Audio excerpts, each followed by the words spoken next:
Om Sri Gurubhyo Namaha. In this video, let us explore 5 things that we need to keep in mind before performing any puja. 1. Understand the true goal of the puja. As we saw in previous videos, all the mantras, the samagri used in the puja are ultimately trying to invoke a certain form of energy and trying to make something happen for us.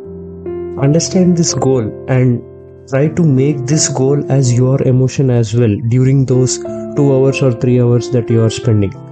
For example, if you are performing a Gruha Pravesha, understand the Vedic concept of why the rishis perceived a Gruha or a home as a living space that emits and absorbs energy.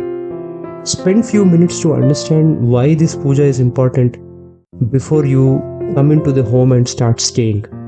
Try to know the fundamental reason, and then your mind starts getting more connected to the process. Number 2. How to look at the pujari. If we are sitting for a puja, 90% of the times that puja is conducted by the pujari and we are mostly passive participants. However, what is important here is that we do not view the pujari as a person that we have hired.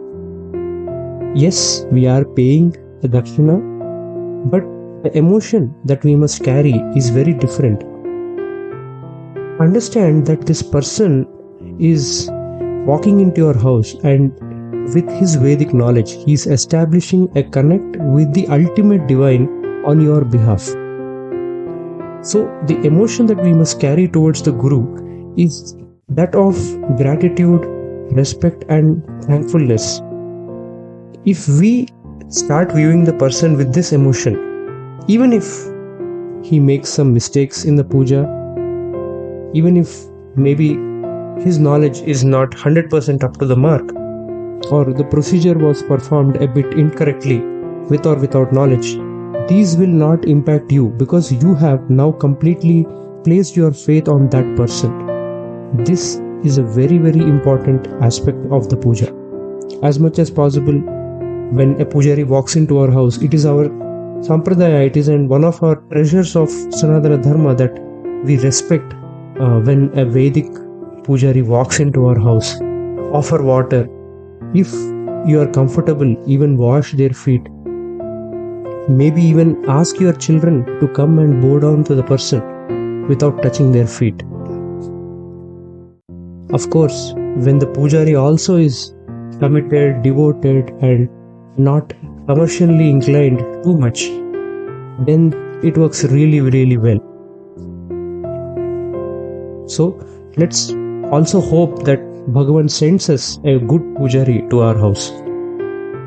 Number 3. A good environment.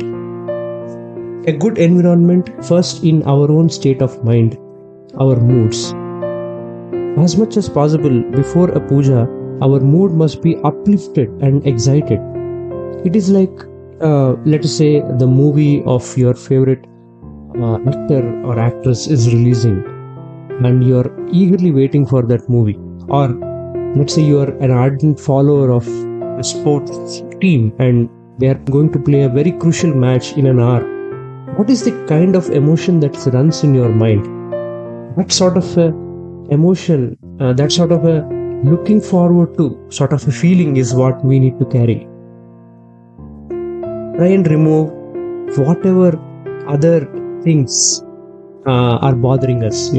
Obviously there might be some sort of a turmoil going on. Some things may not be going our way. We might have had a small quarrel with somebody. Just let it be. Let us wish the best to everyone and remove all those things, all those thoughts. Because when we are trying to sit in this puja, remember, we have no name, no education, no job, no targets, no goals, nothing. We are trying to express our connect with the divine. And that 1:1 relationship that each of us have with our God is very private. And we are trying to talk to that energy because it is going to get consecrated in a big way. So it is going to be far more easier to connect to your favorite Ishvara during the puja. Also, in terms of environment, whoever else is there in your house, your spouse, kids, in-laws, relatives, friends, etc. Try and create a calm spiritual mood. Avoid any sort of arguments. Let there be laughter and happiness overall. And ensure cleanliness in the place and all the surroundings around the pujas. Wherever the puja is going to be conducted, ensure that it is ready and all the samagri is all right in place for the puja to start. Point number 4. How much to spend for a puja? Right? It's a very big question, because any puja today, in today's world, you can do the same puja in say $10,000. The same thing you can do it in a very big way and spend maybe 10 times more. Right? There is no one right answer for this, but we will try to explain this concept. But ultimately the line has to be drawn by each individual. See, if you have firstly understood the goal of the puja, and if you truly believe in this power of puja, that it can actually achieve whatever you are trying to achieve, then your mind will automatically allocate the right amount of resources to it. How to look at this? For example, you are spending money on getting the samagri for the puja. Please understand that lesser amount of samagri generally doesn't matter, but the purity or the quality of it matters. Do not offer poor products to the god or to the pujari. The reason is, when the mantras are being uttered, only if the samagri is pure is when a certain reaction happens. These samagri have been carefully selected by the rishis for the procedures. So when we say turmeric, unless we are using the real turmeric, when we say camphor, unless we are using genuine camphor, the desired reaction doesn't happen. So try to spend money in bringing high quality samagri. It is definitely something that's going to help you achieve the goal of the puja. Similarly, when you are giving dakshina to a pujari, do not try to spend an amount that really hurts your wallet. If you feel you can't afford it, if you feel that the total amount that I'm spending for this puja is something that I cannot handle, talk to the pujari and explain your situation. Definitely the whole thing can be remodeled in such a way that you achieve your goal, and at the same time you do not spend too much. But at the same time, let us say the amount is comfortable for you. You typically end up spending that sort of an amount maybe when you go out for a trip, or go for a couple of dinners with your family. At that point, do not hesitate. So it is ultimately for us to draw this line. Just a simple thumb rule is pay fairly and pay happily. That is the most important part. When you are spending on the puja, you should be happily spending on it, not be worried. Point number 5, probably the most important ingredient for any puja is Shradda.